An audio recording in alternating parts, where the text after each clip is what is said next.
আসসালামু আলাইকুম ভিউয়ার্স, আশা করি সবাই ভালো আছেন। ভিউয়ার্স, প্রতিদিনের ন্যায় আজকেও নতুন আরেকটি বিষয় নিয়ে আপনাদের সাথে আছি। তো ভিউয়ার্স, আপনারা অবগত আছেন যে ইতিমধ্যে আমরা জব কোর্স নামে একটা কোর্স শুরু করেছিলাম। তো কোর্সের মধ্যে আমরা কিন্তু অলরেডি মাইক্রোসফট অফিস ওয়ার্ডের ভিডিও দিচ্ছিলাম। তো আমরা প্রায় মাইক্রোসফট অফিস ওয়ার্ডের ভিডিও দেওয়ার শেষ পর্যায়ে চলে আসছি। ওকে, তো ভিউয়ার্স, এখনও যারা আপনারা আগের ভিডিওগুলো দেখেননি অবশ্যই আগে ভিডিওগুলো দেখে নেবেন। ভিডিওগুলো দেখলে পরে খুব সহজে আপনি কিন্তু ঘরে বসে কম্পিউটারটা শিখতে পারবেন। এখন আপনি আগের ভিডিওগুলো কোথায় পাবেন? আমাদের এই ভিডিওর ডেসক্রিপশনে জব কোর্স নামে একটা প্লে লিস্ট দেওয়া থাকবে, যে প্লে লিস্টে ক্লিক করার পরে আপনি সরাসরি এই ভিডিওগুলো সিরিয়াল পেয়ে যাবেন এবং ভিডিওগুলো দেখলে পরে খুব সহজে কাজগুলো শিখতে পারবেন। তো ভিউয়ার্স, ইতিমধ্যে আমরা file, home, insert, page layout, reference, mailing, review প্রত্যেকটি মেনু বারের কাজ আমরা স্টেপ বাই স্টেপ শিখেছি। তো আজকে আমরা শিখবো যে ভিউ মেনু বার কাজ, অর্থাৎ আজকের ক্লাসে আমরা ভিউ মেনু বারের সম্পূর্ণ কাজ দেখার চেষ্টা করব। তো ভিউয়ার্স, এই ভিউ মেনু বারে প্রথমত আমাদের আছে হচ্ছে প্রিন্ট লেআউট। প্রিন্ট লেআউটের কাজ কি? প্রিন্ট লেআউট হচ্ছে আমরা সবসময় যে লেআউটে কাজ করি, অলওয়েজ টাইম যে লেআউটে থাকি, স্বাভাবিক একটা লেআউট, এটা হচ্ছে প্রিন্ট লেআউট। তা আপনারা সবসময় প্রিন্ট লেআউটে রেখেই কাজ করবেন।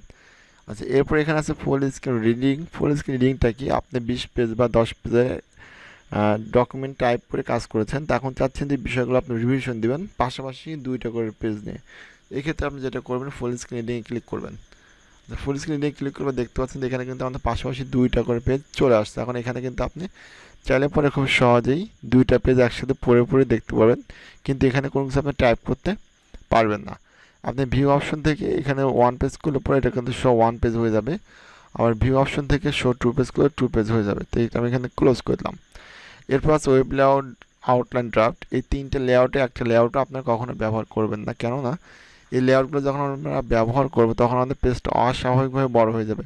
এখন আপনি যত এখান থেকে পেজের সাইজ ছোটো করেন, দেখবেন যে আপনি পেজের সাইজ কিন্তু ছোটো হচ্ছে না, বাট আপনার ডকুমেন্টে লেখাগুলো ছোটো হয়ে যাচ্ছে। তো এই জন্য আপনার সবসময় যেটা করবেন, আপনার সবসময় এই প্রিন্ট লেআউট রাখবেন, আদার্স কোনো লেআউটে কাজ করার প্রয়োজন নেই। ওকে, এরপর ভিউয়ার্স আমাদের আছে হচ্ছে রুলার। রুলারের কাজ কি? রুলারের কাজ হচ্ছে পেজের উপরে স্কেল এসে আপনি এখানে ওই বক্স মধ্যে একটা মার্ক করে দেন, দেখতে পাচ্ছেন যে আমাদের স্কেল একটা চলে আসছে। তো স্কেলের কাজ হচ্ছে পেজের মার্জিনটা কমানো বা বাড়ানো। তো এই জন্য আপনি যেটা করবেন, আপনি এখানে জাস্ট এরপর ডাবল ক্লিক করেন স্কেলের উপরে। আচ্ছা, ডাবল ক্লিক করলে পরে দেখতে পাচ্ছেন যে এখানে কিন্তু আপনাদের অপশন চলে আসছে, অর্থাৎ top, bottom, right, left option চলে আসছে। তো এখান থেকে যদি আপনি মার্জিনটা কমান, দেখতে পাবেন এখানে কিন্তু সব প্রিভিউতে আপনি দেখতে পারবেন। আমি মার্জিনটা কমাচ্ছি, দেখেন আস্তে আস্তে লেখাটা উপর দিকে উঠছে। আমি এখান থেকে মার্জিনটা কমায় দিয়ে লেখা আস্তে আস্তে নিচের দিকে নামবে। আমি এখান থেকে লেখাটা মার্জিনটা কমায় দিয়ে লেখা আস্তে আস্তে বাম দিকে চেপে যাচ্ছে। ওকে, এখন যদি ভিউয়ার্স আমি এখান থেকে ওকে করি, তাহলে দেখতে পাবেন যে লেখাটা বামে চেপে গেছে, উপরের দিকে উঠে গেছে। তা আশা করি বিষয়টা আপনারা বুঝছেন। এরপরে ভিউয়ার্স আছে হচ্ছে আমাদের গাইডলাইন্স। গাইডলাইন্সের কাজ হচ্ছে গ্রাফ পেপার নিয়ে আসা, অর্থাৎ যতটুকু এরিয়া জুড়ে গ্রাফ পেপার আসছে এতটুকু এরিয়ার মধ্যেই ডকুমেন্ট প্রিন্ট করলে থাকবে, আর আদার্স বাকি জায়গাটুকু কিন্তু মার্জিন সেটের পিছনে পড়ে থাকবে। তো এখান থেকে আপনি কিন্তু খুব সহজে দেখে নিতে পারবেন। এরপর আছে নেভিগেশন পেন। নেভিগেশন পেনের কাজ কি? এটা অনেকটা ফাইন্ডের মতো, অর্থাৎ আপনি যে এখান থেকে কোনো ওয়ার্ড খুঁজে বের করতে চান, সেক্ষেত্রে জাস্ট এখানে লিখবেন, লিখলে পরে দেখবেন তো খুব সহজে কিন্তু ওইটা আপনি খুঁজে পেয়ে যাবেন। দেখেন আমি আওয়ার লেখার সাথে সাথে এখানে কিন্তু আমাদের আওয়ার ওয়ার্কটা কিন্তু মার্ক করে দেখা যাচ্ছে যে অমুক জায়গায় আছে। এরকমভাবে খুব সহজে ডকুমেন্ট থেকে আপনি ওয়ার্ড খুঁজে বের করতে পারবেন। এখন এই 3টা চিহ্ন আমরা উঠাই দিলাম। আচ্ছা, এরপর আছে হচ্ছে আমাদের জুম। জুমের কাছে আপনি পেজটাকে কতটুকু জুম রাখতে যাচ্ছেন। দেখেন আমি যদি এটা 75% করার পক্ষে করি, দেখবেন যে পেজটা কিন্তু ছোটো হয়ে গেছে। ওকে, আচ্ছা, এরপর এখানে আছে আমাদের 100% করে দেন, তাহলে পেজটা 100% হয়ে যাবে। 1 পেজ করলে 1 পেজ, 2 পেজ করলে 2টা করে পেজ আপনি পাশাপাশি কাজ করতে পারবেন। এই পেজে কাজ করতে পারবেন, এই পেজে 2 পেজ একসাথে কাজ করতে পারবেন। এরপর আছে পেজ ওয়াইড। পেজ ওয়াইড করলে পেজটা হালকা একটু চওড়া হয়ে যাবে। ওকে, আচ্ছা, এরপর new window, arrange all, split, এই 3টা কোনো কাজে আমাদের আসে না। তারপর আমি একটু আপনাদের বোঝানোর সাথে দেখাই দিচ্ছি। দেখেন আমি এখানে নিউ উইন্ডোতে ক্লিক করি, নিউ উইন্ডোতে ক্লিক করলে সেমভাবে আর একটা উইন্ডো চলে আসবে। এরপর আমি এখানে অ্যারেঞ্জ অলে যদি ক্লিক করি, অ্যারেঞ্জ অল, তাহলে দেখবেন যে 2টা উইন্ডো একসাথে চলে আসছে। এখন যদি আপনি এখানে একটা কাজ করেন, দেখবেন যে আরেকটা অটোমেটিকলি কাজ হয়ে যাচ্ছে। ওকে, যেটা কিন্তু আমাদের অফিসিয়ালভাবে কোনো প্রয়োজন আসে না। এটা আমরা এখানে ক্লোজ করে দিলাম। আচ্ছা,